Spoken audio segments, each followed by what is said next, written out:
Alors Philippe Rouillac, bonjour, vous êtes DSI au sein d'EMI Musique France.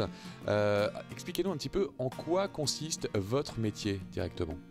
Eh bien, je suis directeur du système d'information. Ça consiste en quoi? Ça consiste à administrer toutes ces applications, tous ces systèmes, toutes ces infrastructures, gérer une équipe et délivrer le meilleur service possible au métier de la société. Alors dites-moi un petit peu, est-ce que ça a été facile de passer de maison de disques à maison de musique ? Non, c'est une transition qui s'est fait forcer d'une certaine manière, parce que la piraterie, voilà, le mot est donné et c'est une réalité. C'est une réalité. Alors le web se développe à vitesse grand V, on le sait, la musique, le cinéma ont pâti un petit peu de ces progrès du web, c'est votre avis ? Du jeu, du livre aussi aujourd'hui, de plus en plus. Nous on a été les premiers en fait. Pourquoi ? Parce qu'on avait un contenu dont la taille était facilement adressable. Un morceau de musique, un titre, 3-4 mégas, ça circulait très bien sur les réseaux. Et les fournisseurs d'accès Internet ne sont pas privés de vendre un accès, d'oublier de parler d'un contenu qui ne leur appartenait pas, bien au contraire. Alors Philippe Rouillac, comment le système d'information que vous gérez au sein d'EMI Musique France, comment est-ce qu'il s'articule? Est-ce qu'il est complexe à gérer justement? C'est pas facile, c'est une jungle, c'est difficile, il faut... Il y a plusieurs aspects. Il y a des aspects, je dirais, très basiques. En fait, c'est ce que je vous disais, c'est de délivrer un service à des utilisateurs, à des métiers, c'est-à-dire de leur donner les moyens de faire leur travail correctement au quotidien. Déjà, là, ça s'articule sur deux axes. Un axe local, celui d'une filiale qui appartient à un groupe international, et ce groupe qui a des besoins de consolider des informations, de recevoir des informations et de pouvoir ensuite la dispenser à d'autres filiales, à d'autres partenaires. Donc il y a déjà des problématiques à ce niveau-là de récupération d'informations, de gestion de cette information et de transfert de cette information. Ensuite, on est dans des métiers qui bougent, des technologies qui bougent, donc il faut qu'on reste le plus au courant possible. C'est un peu l'objet de ma présence dans ce club aujourd'hui. C'est de pouvoir rencontrer des partenaires. Au-delà de rencontrer des partenaires, ça peut se faire n'importe où. On prend un rendez-vous avec des gens, on les appelle, on les voit, etc. Mais là, il y a un contexte un peu particulier où ces partenaires viennent sur des exemples éventuellement de relations, de projets déjà menés avec d'autres sociétés. Donc ça change un tout petit peu la donne parce que du coup, on rencontre des partenaires dans un contexte, enfin des partenaires potentiels dans un contexte où ils ne viennent pas se vendre, mais ils viennent défendre finalement quelque chose qu'ils ont déjà fait. Ce qui est un peu rassurant à ce niveau-là pour un DSI, c'est que du coup, on partage des expériences avec l'aide d'autres DSI, et donc on est guidé un petit peu plus, et on n'est pas uniquement enfermé dans le discours du fournisseur, où de toute façon, ils ont tous les meilleures solutions du marché, quoi qu'il en soit. C'est un petit peu l'avantage du club décision DSI, c'est le côté ludique, on est un petit peu en train de travailler sans vraiment travailler finalement. Oui, moi je le comparais un petit peu aux réseaux sociaux d'une certaine manière, c'est-à-dire là où Internet nous amène beaucoup de choses intéressantes et par exemple les réseaux sociaux, du coup on revient à un monde physique ici, où on se voit, on se croise, on se parle, on travaille sur des choses concrètes, effectivement d'une façon détendue. C'est un peu l'objet de ce club, et avec des aspects humains très importants, où vraiment les choses vont se baser sur le feeling qu'on va avoir avec les personnes, sur ces rencontres, sur la confiance qu'on peut accorder.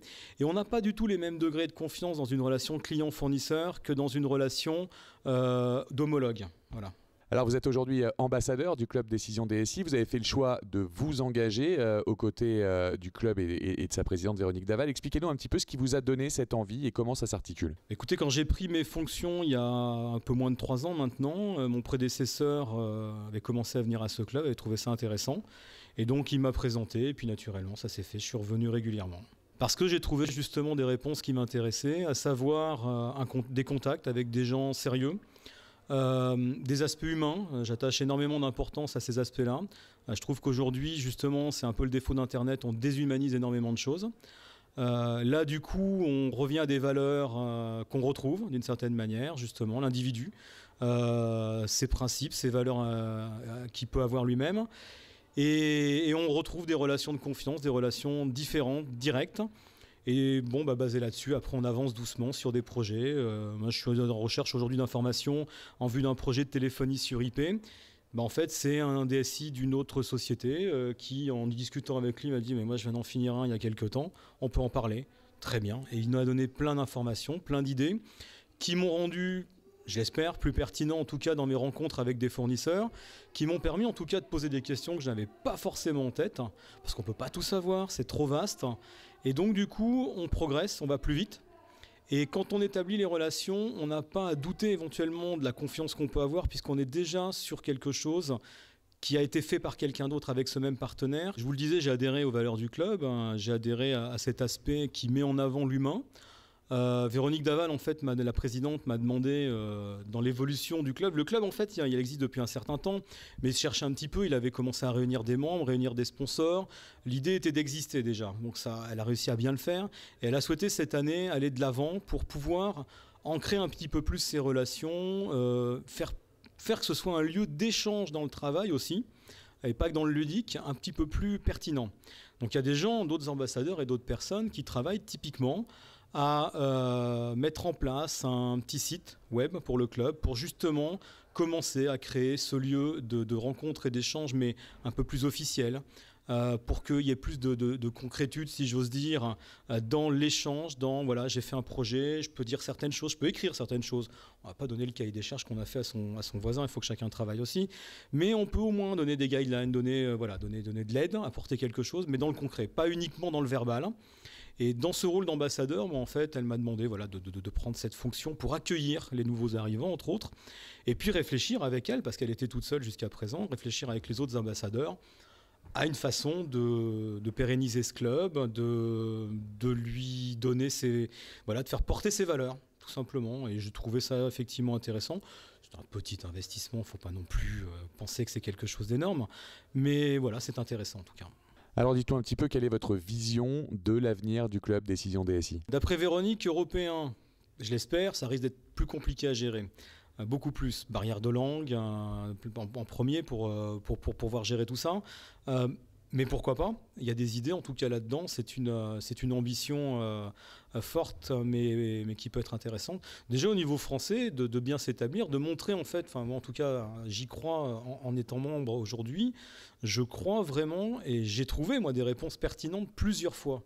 J'espère que d'autres DSI, les autres DSI, tout comme moi, arriveront à trouver régulièrement et plus vite justement des réponses pertinentes grâce à ce club. Alors aujourd'hui, le cloud, tout le monde en parle. Est-ce que ça fait partie de votre réflexion ou de vos réflexions stratégiques ? C'est difficile. Je pense que le cloud, oui, effectivement, il n'y a pas qu'un effet de mode.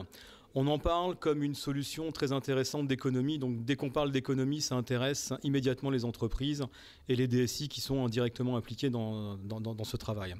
Il y a déjà deux types de cloud aujourd'hui, d'après mes propres connaissances, les clouds privés et les clouds publics.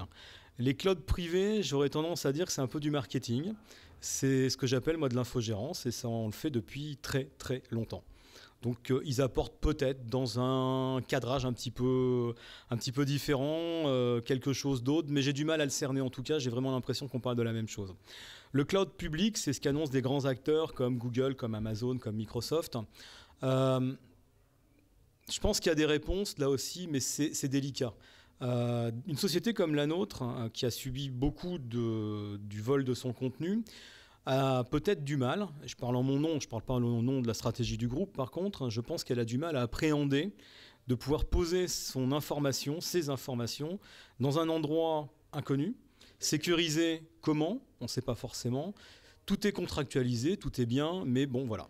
Vous ajoutez à ça des éléments qui peuvent être un petit peu difficiles à appréhender, comme le Patriot Act qui vient éventuellement derrière prendre des droits sur l'accès aux données dès lors que les sociétés sont américaines, etc.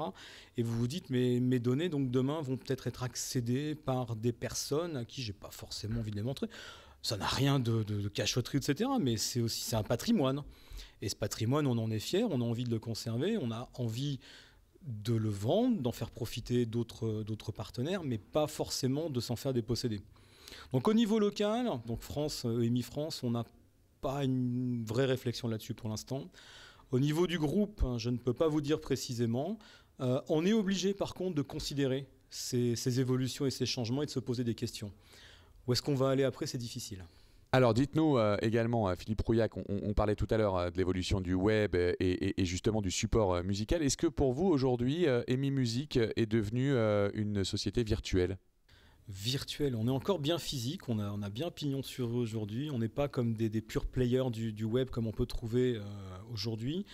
Il y a ces valeurs chez EMI, comme je parlais de celles du club DSI, de rencontre, hein, de la liaison qui s'opère entre un artiste qui a une création et puis des personnes dans une société qui vont l'aider à se promouvoir, à se vendre, à se distribuer, etc. Donc il y a quand même des facteurs encore physiques qui s'opèrent.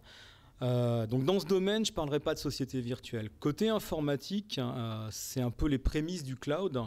On est dans la virtualisation déjà depuis un certain temps, c'est-à-dire qu'on quitte petit à petit le monde des serveurs physiques pour les remplacer par des appliances effectivement virtuelles, dites virtuelles, type VMware par exemple, puisque cette technologie est en place dans notre société. C'est la première, je dirais, étape de la virtualisation avant le poste de travail et avant le cloud.